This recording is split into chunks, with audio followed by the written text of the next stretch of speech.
Yes, ito ang ating mensahe, living a blessed life. Diba na sa ating buhay, ito yung nais ng ating Panginoon eh. Diba, ma-enjoy natin ang buhay na ito na binigay niya, na hindi natapos na siya ay tinanggap natin, kundi maging sa buhay na ito mga kapatid, maganasan natin yung buhay na pinagpala sa piling natin Panginoon. Amen. So living a blessed life. At ito po yung maganasan natin mga kapatid.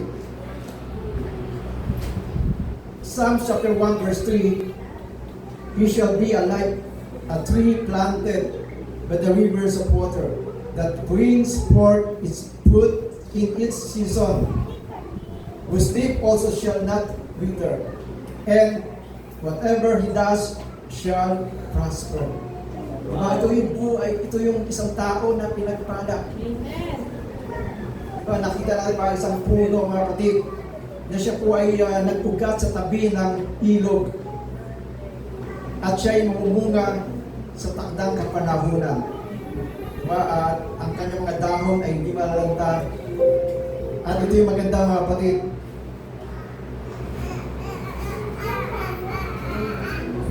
Sabi doon, "And whatever he does shall prosper." Anumang hawakan ng kanyang mga kamay ay pagpapalain ng Panginoon. Nais ba maranasan? Yes, amen. Yung buhay na ito, mga kapatid. Living a blessed life. Living a blessed life means we stand firm like a tree deeply rooted beside rivers of blessing. Ito yung nakita natin. Parang isang puno natin na pa yung sa kabundukan, maraming mga halaman.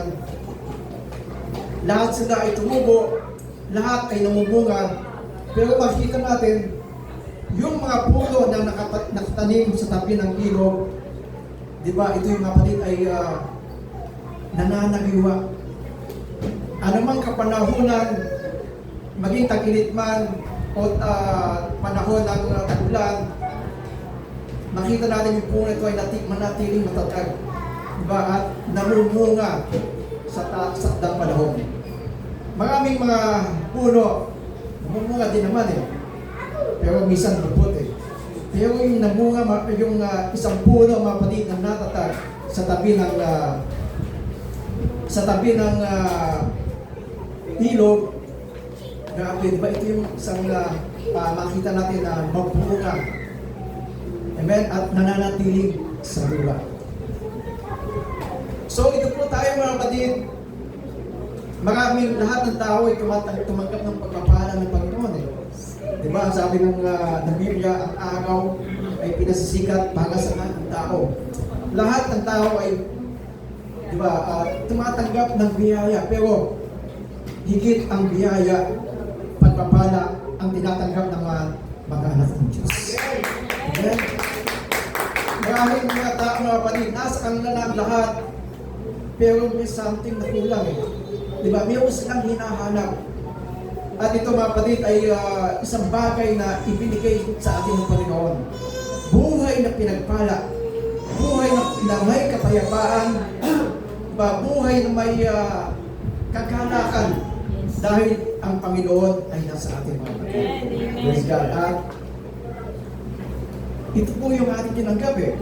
Diba? At kagaya ng isang puno, sabi sa John chapter 7 verse 38, "He who believes in me, as the scripture said, out of his heart will flow rivers of living water." Diba? Ito yung tinanggap natin eh. Ito yung inalok ng Panginoon eh. Na kapag ating tinanggap, ay hindi mo na maramdaman yung kawawan. Diba? Ito yung Holy Spirit na nasa ating mga kapatid. Diba? At sabi, out of his heart flow rivers of living water. Kaya makita po natin, ito yung maganasan ng mga Kristiyano. Amen. Amen. Na tayo po mga kapatid ay parating nasa presensya ng Panginoon. Diba? Kaya nga, kung tingnan natin ay ang mga Kristiyano ay parang sariwan lagi. Everything present. Bagamat minsan may mga dinadaanan ng pagsubok sa buhay, pero nanatili mga kapatid, nandun yung kagalakan sa maranasan natin na yung buhay na nais ng ating Panginoon. At ito po yung ang nais ng Diyos, maranasan natin sa buhay nito. Ito po yung dahilan bakit siya naparito eh.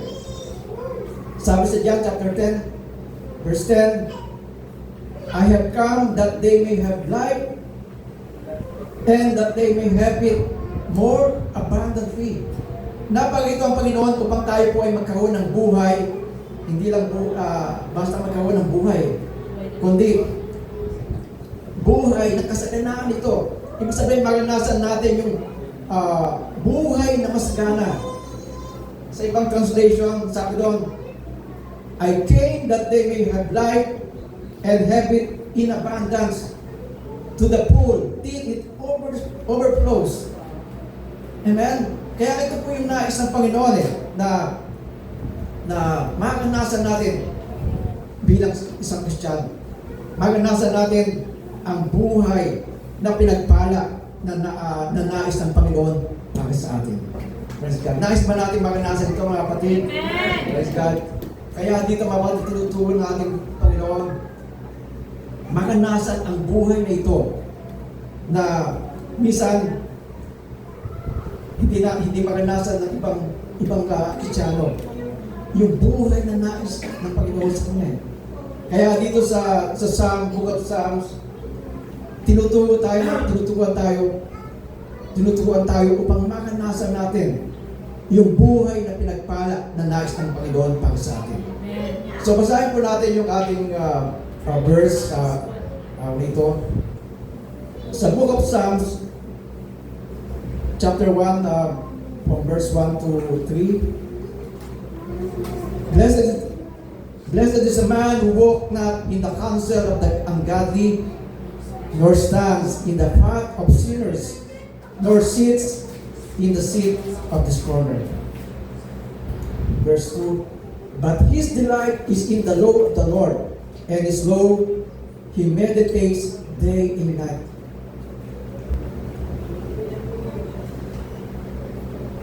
Verse 3, he shall be like a tree planted by the rivers of water, that brings forth its fruit in its season, whose leaf also shall not wither, and whatever he does shall prosper. Praise God. Diba? At ito yung isang angkin natin mga kapatid, ang sabi doon, and whatever he does shall prosper. Sa Tagalog, para mas maunawaan natin ng linaw, mapalad ang tao na hindi lumalakad sa payo ng masama, ni tumatayo man sa daan ng mga makasalanan, ni nauupo man sa upuan ng mga manggagibak, kundi ang kanyang kasiyahan ay nasa kautusan ng Panginoon, at sa kautusan niya ay nagbubulay-bulay siya araw at gabi. Ang katulad niya, isang punong kahoy na itinanim sa tabi ng sapa na namumunga sa takdang kapanahonan at hindi nalalanta ang mga dahon. Magtatagumpay siya anumang kanyang ginagawa. Amen! Praise God. Palapakan po natin. Praise God. He shall prosper, and whatever he does shall prosper. Di ba napaganda mga kapatid at nais ba natin maranasan ang buhay nito? Amen. So how to experience God's best for your life? How to prosper in every area of your life? Nais ba natin maranasan ito na in every area of your life, sa buhay natin, halimbawa sa iyong pamilya, di ba, buhay na matagumpay bilang isang magulang sa pagpapalaki ng mga anak, sa iyong pamilya, maging sa iyong larangan na tinatahak, sa iyong hanap buhay, sa iyong ministry. Ibig sabihin, sa bawat area ng buhay natin mga kapatid ay makikita natin na tayo po ay nagtatagumpay. Di ba? At ito po yung ito yung pangako ng Panginoon, kagaya nga ng isang puno na isang matatag na at nagugat sa tabi ng ilog. Praise God. So ito po mga kapatid, ang buhay na nais ng Panginoon ng Panginoon na makanasan natin. So nais ko ibahagi sa inyo mga kapatid, how to prosper, how to live a prosperous life. Paano natin maranasan yung buhay nito na matagumpay. So I will give you the 3 keys to live a prosperous life. Ito po yung susi. Para maranasan natin ang buhay na masagana, buhay na patagumpay sa presensya ng Panginoon. So number 1 mga kapatid, a surrender life. Surrender your life to God completely. Diba? Ito yung una na una sa lahat na na-surrender mo na ng buong buo ang buhay mo sa Panginoon. Kaya nga bilang sa Kristiyano na ibinigay mo na ang buhay mo sa Panginoon, bakit hindi mo maibigay completely? Diba na ang buhay nito ay pinagkatiwala mo sa Panginoon At meaning ito yung buhay mga kapatid na hiwalay na sa sanlibutan Buhay na inaalin mo sa Panginoon Buhay na pinangako na ikaw ay maglilingkod sa Panginoon ng lubusan. Kaya nga sa verse 1 sabi doon Blessed the man who walk not in the counsel of the ungodly, nor stands in the path of sinners, nor sit in the seat of scornful. So, ito na po mga kapatid, ang isang tao na pinagpala. Maranasan ang buhay na pinagpala kapag sa buhay mo, naranasan mo na isang buhay na nabago ng ating Panginoon. Di ba? Isang Kristiyano ay dapat mayroong nabago na sa ating buhay. Di ba? 2 Corinthians 5 verse 17, if anyone is in Christ, he is a new creation. All things are passed away. Behold, all things are becoming new. Amen. Ngayon ay isang bago ka ng nilang. Di ba? Hindi ka na kagaya ng dati. Dapat makita ikaw ay naiba na So ano ang kaibahan nang makikita ka pa rin, isa ka pa rin na kung ano yung ginagawa ng sanlibutan, na doon ka pa rin Diba? Kaya hindi maranasan yung buhay na ito mga kapatid. Kaya minsan dati nakapagod sa binabatay ko yung mga ito nagko-computer pa. Iba-iba yung ginagawa Diba? Kaya kung minsan kung siguro ang ating Panginoon ay minsan pinubuti ka nila, anak, anong ginagawa mo dyan? Hindi ka na dyan Diba? So makikita ka kapatid, dapat makita sa atin na iba ka na ngayon Iba na yung buhay na nais ng Panginoon para sa iyo. Kaya under grace of God, sabi nga hindi license para gumawa ng salamat. So grace of God is a power to say no to sin. Amen. Sa ating sarili mga kapatid ay hindi natin kaya, pero dahil sa biyaya ng Panginoon ay kaya natin. Kaya nga ang isang tao mga kapatid na pinili ng Panginoon, isang tao na binigay niya kayang buhay, hindi na kayang hatake ng sanlibutan Yes. Na dati kaya-kaya hatakin pero ngayon dapat hindi na That's why bakit buhay na paulit-ulit, buhay na patuloy na ayaw mong pahatak, it's your choice Diba? Anong pipiliin mo? Makanasan ang buhay na isang Panginoon.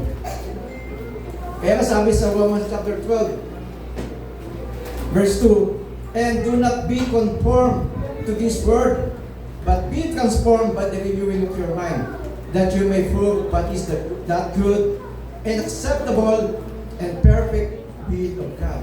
Para maunawaan natin mga kapatid, di ba, ang nais ng Diyos, dapat ma-renew yung ating mind, yung ating isipan. Bisa kalimutan ng iba, Christian pala ako. Dapat hindi ka na mga kapatid, di ba, na total surrendered life to God. Amen. Di ba, yung kasiyahan natin, hindi na doon na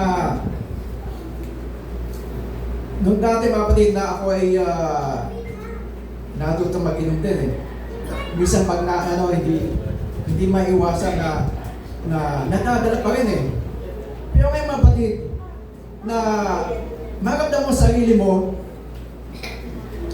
hindi na yun yung kasiyahan mo Di ba parang inside mga kapatid na hinahata ka pero ang totally dinadaya ka na ng kaaway. Hindi na ikaw yan hindi na yan yung kasiyahan mo.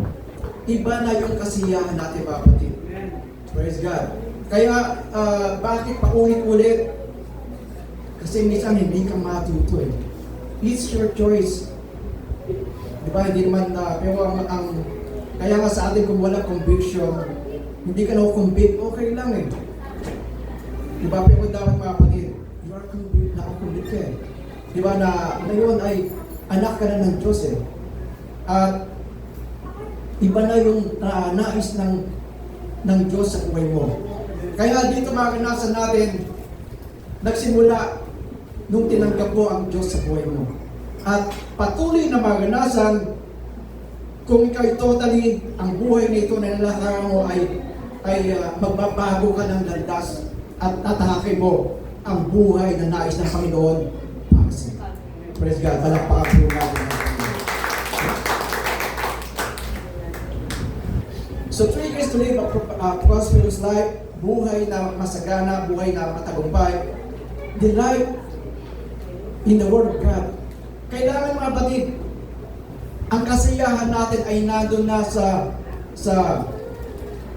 salita ng Panginoon, sa kanyang kautusan. Second verse, sabi, but his delight is in the law of the Lord, and his law he meditates day and night. Ang kasiyahan po natin mga kapatid ay iba na Parang kinauuhawang malagi ang salita ng Panginoon. Laging nais mo na makinig sa salita ng Panginoon. Di ba? Kaya nga ang going to church ay hindi mga kapatid na isang lang na ito yung isang bahagi lang natin nagiging di ba na isang lang happy pero going to church is a part of a Christian. Kumbaga, ito na yung buhay natin Amen. Di ba? Ito yung isang bagay na hindi mo na maipagpapalit sa anumang larangan. Di ba? Ito yung bagay mga kapatid na anumang kasiyahan hindi mo may pagpapalit dahil ito yung hinahanap mo Di ba? Things nais mo palagi inauhawan na nandun ka lagi sa presensya ng Panginoon.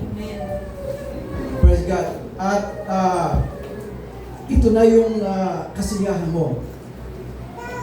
Kaya mga kapatid, ito yung isang bagay mga kapatid sa ating buhay na makikita natin, isang bagay na gawin natin upang maranasan natin yung buhay na nais ng Panginoon para sa atin. Di ba? Buhay na nais natin yung commitment. Nandun na you are willing to sacrifice for God. Dahil ito sa Panginoon. Hindi dahil para sa anong bagay, kundi ito ay ginagawa mo para sa ating Panginoon. Kaya naalala ko mga kapatid, pinag-pray kami ni Minister Bong. Naiyak siya, sabi niya, naalala ng Panginoon yung commitment niyo. Yung sinacrifice niyo para sa Kanya. Hindi nalilimutan ng Panginoon yun. Amen. Kaya nga mga kapatid, May mga bagay na sinacrifice ka para sa ating Panginoon. Yes. Hindi nalilimutan mo ng Panginoon. Dahil ito na yung kasiyahan mo eh. Amen. Wala na doon sa ibang bagay, kundi ito yung kasiyahan niya.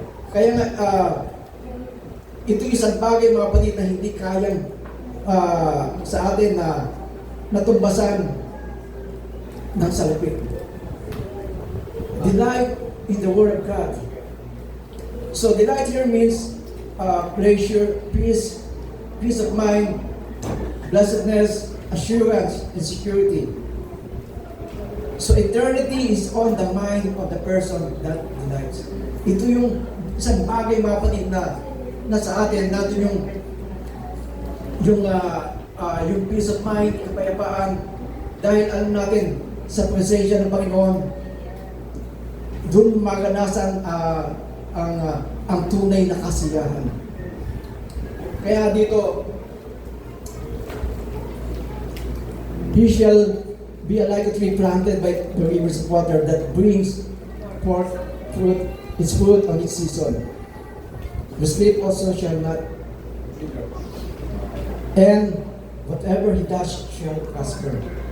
Praise God. So kung nandun mga kapatid, ibinigay mo sa Panginoon, ang sabi doon, ang lahat ng mga hawakan ng iyong kamay ay pagpapalain ng Panginoon. As in, all things. Kaya ito yung success of prosperity, success mga kapatid na isang mananampalataya. At hindi lang mga kapatid tutukoy sa isang larangan, bawat area ng ating buhay. Di ba, ikaw ay sa anumang larangan ng iyong buhay ay pagpapalain ng Panginoon. Amen. Praise God.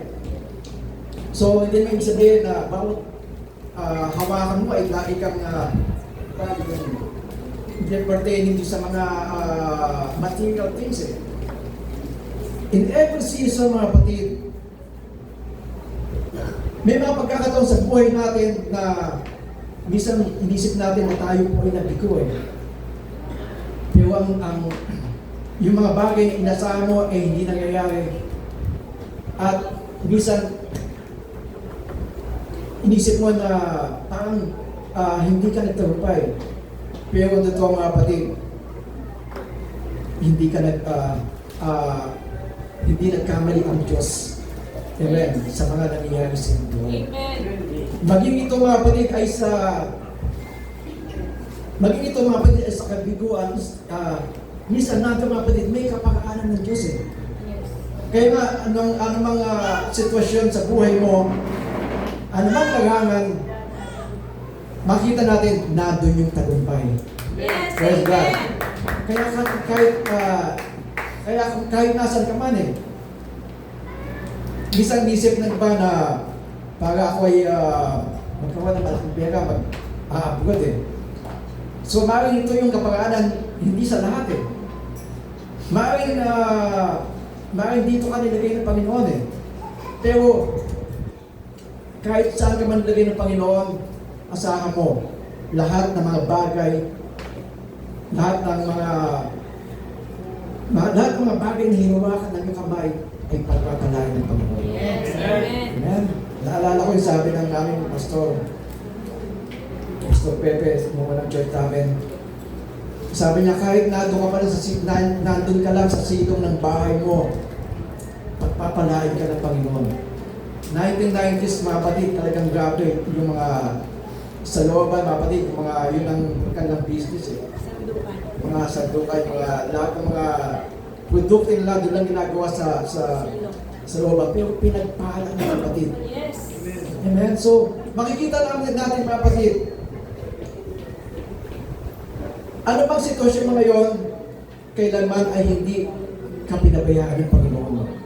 Ang kinin mo, maring ang hinawa kang negosyo ay maliit lang, pero asahan mo isang araw, makikita mo, ito na yung ginawa ng Panginoon. Praise God. Dahil na doon ay sa iyong mga desisyon, binibigyan ka ng wisdom ng Panginoon eh. Di ba? At makikita natin na nado na yung tagumpay dahil sa presensya ng Panginoon.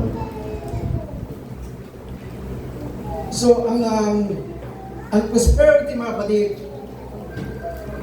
hindi naman ibig sabihin pertaining lahat doon sa material things eh. Kaya nga sabi sa Luke chapter 12 verse 15, then he said to them, watch out, be on your guard against all kinds of greed. Life does not consist in abundance of possession.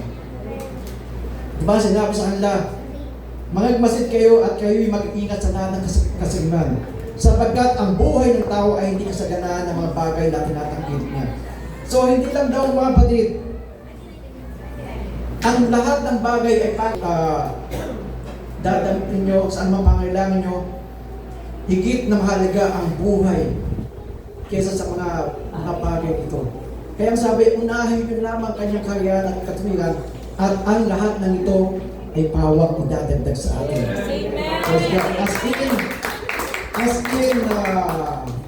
As in all things, lahat ng pangailangan natin.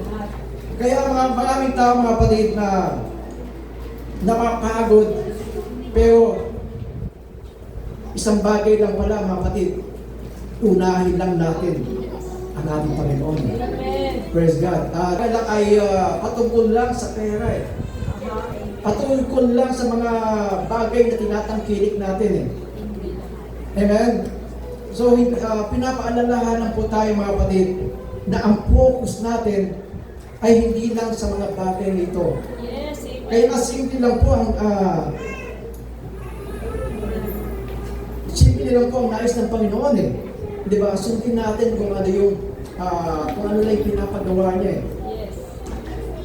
Diba? Kaya nga simple lang sinabi ng Panginoon ang sinabi niya sa Matthew 6:33. But seek first the kingdom of God and His righteousness, and all these things shall be added to you. Diba? Napakasimple lang eh. At bago niya sinabi ang mga kapatid, sa una sabi, huwag kayong mag-alala sa anumang kakainin nyo, iunin sa anumang... So ito yung, kaya nga kung i-meditate natin ang Word of God, lagi isipin natin, Lord, alam ko na kailanman hindi ka nagpabayaan. Diba? At ang buhay ay hindi lamang para sa kayamanan eh, sa lapi. Halimbawa na lang ano yung motive mo para magtrabaho eh. Diba?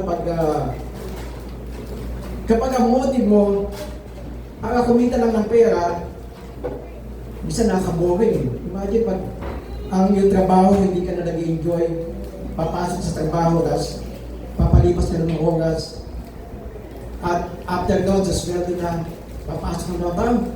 Hindi lang ang buhay mga kapatid eh. Hindi ka natatali sa isang aspeto lamang eh. Dapat mga kapatid na hindi lang mga kapatid na doon sa kaya kundi, Lord, hindi ka ng wisdom sa Panginoon eh. Bakit ako nilagay ng Panginoon dito? Di ba yung talento mo na dapat pag-iiyan mo, ano pa yung mga dapat mong gawin. Di ba? May mga plano pa ang Diyos. Yes. Amen? At kaya nga dapat natin isipin mga kapatid. Di ba? Lumabas sa ating verse of the day. Whatever you do, work it and eat with all your heart as working for the Lord, not for human masters. Since you know that you will receive an inheritance from the Lord as reward.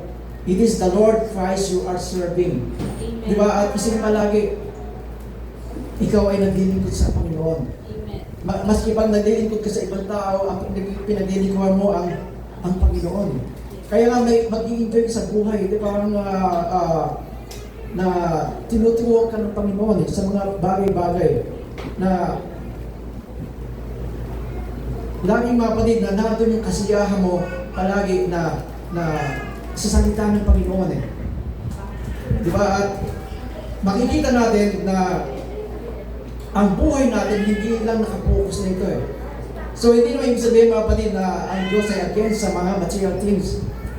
Nais ng Panginoon na pagpalain tayo. Pero hindi lang ayaw lang ng Panginoon na may pagpapalit natin anumang kayamanan ito dahil sa Kanya eh. no, na ang magiging lahat sa atin ay patungkol na sa mga material na bagay. Diba? Kaya ang sinabi na hindi yung love of money is the root of all evils. Sabi, the love of money is the root of all evils. Hindi yung ano. Diba? Hindi yung pera, kundi yung the love of money. Pag ang focus na ay parang dito mga kapatid ay diba? Hindi na to yung blessing. Praise God. Diba? Kaya nga dito mga kapatid, maranasan natin yung buhay na pinagpala. Amen. Maranasan mo na ikaw ay nagtatagumpay sa iyong buhay. Dahil, praise God, dahil sa ating Panginoon. Praise God. Hallelujah. So, surrender your life to God completely. Delight in the Word of God. And the most important thing is meditate on the Word of God. So, hindi lang po mga kapatid na tayo po ay nandun yung kagalakan natin sa salita ng Panginoon, kundi dapat ito po mga kapatid ay lagi natin na minimeditate. Kumbaga sa ating isinasa buhay. Iniisip palagi mga kapatid. Sabi dito mga kapatid, sa verse 2, and his law, he meditates day and night. So ito isang malaking blessing mga kapatid na hindi lang mga kapatid na isang araw kundi parte na ng buhay natin mga kapatid na bawat araw mga kapatid na meditate natin ang Word of God. Bakit tinuturo natin mga dito na how to grasp the Bible? Diba? Hindi lang mga kapatid, ikaw ay nakinig. Hindi mo lang ikaw ay nagbasa, pinag-aralan. Dapat mga kapatid, ito ay na-meditate mo at na-apply mo sa iyong buhay. Praise God. So ito po yung susi. Di ba? Kaya nga dito po natin maranasan, and whatever he does shall prosper. Di ba? Dahil ikaw ay humihingi ng wisdom sa ating Panginoon. Di ba? At hindi lang ito ay yung napahinggan, kundi ito ay namamakat sa ating mga kapatid. Amen? Ito yung pinamumuhay natin. So may mga nagtuturo mga kapatid na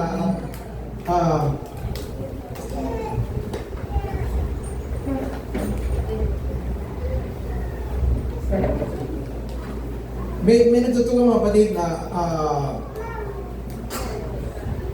lahat ng buhay ito is about prosperity. Maging sa ating pananampalataya. So sabi sa 1 Timothy 6:5, those people always cause trouble, their minds are corrupt, and they have turned their backs on the truth. To them, a show of godliness is just a way to become wealthy. Di ba? Ang iba mga kapatid ay ituro na ang pagiging makadiyos, ang isang leon ay pagalang sa makamtan ng isang bagay. Bakit ka naglilingkod? Hindi lang mga kapatid na makamtan natin ang gusto natin, tayo po ay pagpalain. Ang tinuturo po ng Biblia mga kapatid sa 1 Timothy 6:5, but godliness with contentment is great gain. Diba? At ang pagiging mga Diyos na may kakontentuhan ay malaking pakinabang. Praise God. Kaya dito tinuturuan tayo to exercise godliness. Sa 1 Timothy chapter 4 verse 7-9, ang sabi doon, exercise yourself toward godliness. Meaning mga kapatid na hindi lang mga kapatid exercise natin to be godly, maging holy. Kundi sabi dito, exercise yourself toward godliness. Sabi doon, for bodily exercise profits a little, but godliness is profitable for all things. Having promise of all the life that now is and of that which is to come. This is a faithful saying and worthy of all acceptance. So dito mga kapatid sabi, exercise yourself toward godliness. So ito po mga kapatid, ang exercise natin sa buhay natin. Exercise godliness. Ang hindi may sabihin na exercise to become holy, to be like Christ. Sabi, for bodily exercise, all profits a little. So dito tinutukoy, kapag nag-exercise ka physically, di ba, makakagain ka ng muscle. Di ba? Pero sabi, for body exercise, profits a little. Di ba? Isa lang ang makukuha mo Pero pag sabi, but godliness is profitable for all things. Di ba? Ang pagiging maka-Diyos ay, di ba, ay malaking bagay mga kapatid. Hindi lang pertaining dito sa physical, sabi, but having promise of the life that now is and that which to come, sa mga panahon pandarating. Another version sabi, physical training is good, but training for godliness is much better, promising benefits in this life and in the life to come. So ito po mga kapatid, ang isang napakabang bagay to practice godliness. Diba? At lahat mga kapatid sa area ng buhay natin ay maranasan natin.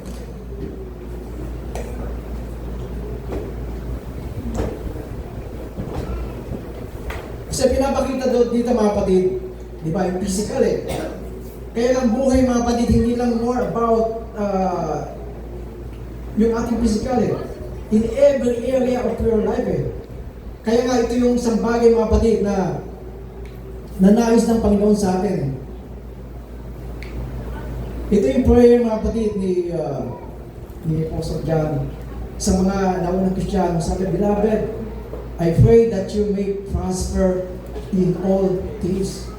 Ito ang dalangin kayo na kayo ay pagpalain sa lahat ng bagay. And be in health just as your soul prosper. So habang tayo po ay pinagpapalang spiritual, from inside, ito po ay mag-reflect Maranasan natin mga kapatid, pag sabi as in all things kasama daw mga kapatid ang ating good health. From spiritual mga kapatid, mag-reflect physically. Yes. Kaya kalooban ng Panginoon mga kapatid na in every area ng buhay natin ay ito po yung maranasan natin. Tayo po ay pagpalain sa lahat ng bagay. Yes. Kasama nito ang iyong kalusugan at maging emotionally, materially, maging ang relationship mo sa iyong pamilya, maging sa anumang larangang tinatahak mo. Kaya ito yung prayer. Maaaring sa iyong mga anak ay pinag-pray mo. Maaaring siya ay spiritually blessed. Pero about mga sa ibang bagay. Kaya nga ito po yung mag-reflect sa atin kapag tayo po ay pinagpala spiritually, kasama na doon yung material, emotionally, ang lahat ng bagay mga kapatid. Praise God. Kaya nga ito yung prayer natin mga kapatid na kayo ay pagpalain sa lahat ng bagay. Lalo nyo sa mga mahal buhay, pagpalain sila, maging ang kanilang kalusugan, habang ang kanilang spiritual ay lumalago. Amen. Kaya practice godliness.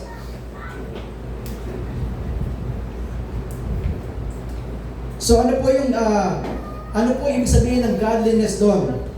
So kung titingnan natin sa 1 Timothy 3:16,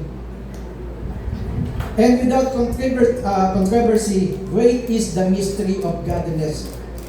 Na doon ang hiwaga ng kanyang kabanalan o pagiging Diyos. Ito po yung mystery na sa una ay talagang isang mystery, sikreto, pero po ito ay i-reveal sa atin. At ito po yung revelation that God was manifest in the flesh. Sino po yung mga kapatid? Ang ating Panginoon Kristo. Siya ay nagsalamang tao. Sabi, justified the spirit, sin of angels, preached unto the Gentiles, believe on the word, receive up in glory. So ito po mga kapatid, ang isang bagay mga kapatid na ipapractice natin. Lagi natin alalahanin yung pag-ibig ng ating Panginoon sa atin. Amen. Practice godliness, what God has done for us. Diba na siya po ay nagkatawang tao upang maranasan natin ang buhay na pinagpala. Buhay na masagana sa presensya ng ating Panginoon. Amen? Kaya everyday sa buhay natin mga kapatid, napakalaga na exercise godliness, meaning studying and meditating the finished work of Christ. Sa buhay po natin mga kapatid, kasama doon na parati natin inaalala bawat araw yung pag-ibig ng Diyos para sa atin. Na ngayon, ikaw ay anak na ng Diyos. Amen? Ikaw ay pinatawad na ng ating Panginoon. Ikaw ay pinapaging banal na ng ating Panginoon. Praise God. Bible says that you are healed. By His wounds, we are healed. Kasama doon sa angkinin natin, bubulay-bulayin natin, na ikaw ay pinalusod ng Panginoon. Sa kanyang mga latay, tayo po ay nagsigaling na. At tayo po ay tumanggap ng biyaya ng ating Panginoon. Praise God. Alalahanin po natin palagi ang bawat biyaya nito na tinanggap natin sa ating Panginoon. Sumunod na verse, sabi doon, till I come, give attention to reading, to exhortation, to doctrine. Do not neglect the gift that is in you, which was given to you by prophecy, which laying on the hands of the eldership. Meditate on these things. Give yourself entirely to them, that your progress may be evident to all. Praise God. So ito po mga kapatid, ang lagi natin i-meditate, amen, the Word of God, ang kanyang katuruan, yung biyayang tinanggap natin mga kapatid, at to practice godliness mga kapatid, at ito po ay mga kapatid ay mag-reflect sa ating buhay. Sabihin that your progress may be evident to all.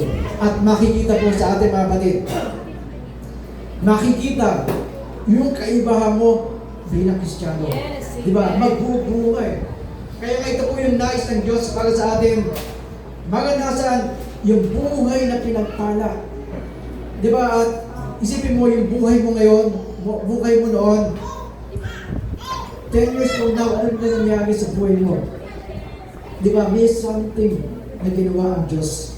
Ito po mga kapatid ay makikita. Tayo po ay magiging ilaw sa libutan na isang anak ng Diyos na tumanggap ng kanyang biyaya, ng pabor. At kayo mga kapatid, naganasan natin yung buhay na pinagpala sa presensya ng ating Panginoon. Praise God. Hallelujah. Kaya nga ito mga kapatid, sabi, whatever you do, you shall prosper. Sa lahat mga kapatid, larangan ng ating buhay, tayo po ay pagpapalain ng Panginoon. Praise God. At tayo po mga kapatid ay isang gaya ng puno na nakatanim at nag-ugat sa tabi ng ilog na kailanman ay hindi na matitinag at mamumunga pagdating ng panahon. Praise God. So all we need to do mga kapatid ay we need to surrender our life to God completely. Hayaan natin na siya na po ang manguna. Ano pa ang lalahanin mo kung ang lahat ng mga bagay ay pinagkatiwala mo sa ating Panginoon. Lagi tayong always delight in the Word of God. Ito yung kasiyahan natin na palagi ang kanyang salita, ang kanyang paglilingkod, ang presensya, ang manatili sa presensya ng Panginoon. And meditate on the Word of God. Meditate on what God has done for us. Amen. Dahil sa ginawa ng Diyos, ng ating Panginoon sa krus ng Kalbaryo, ngayon ay maranasan natin yung buhay na masagana, buhay na pinagpala. Amen. At buhay na may kapayapaan sa presensya ng ating Panginoon. Praise God. Palakpakan po natin ang ating Panginoon. Hallelujah.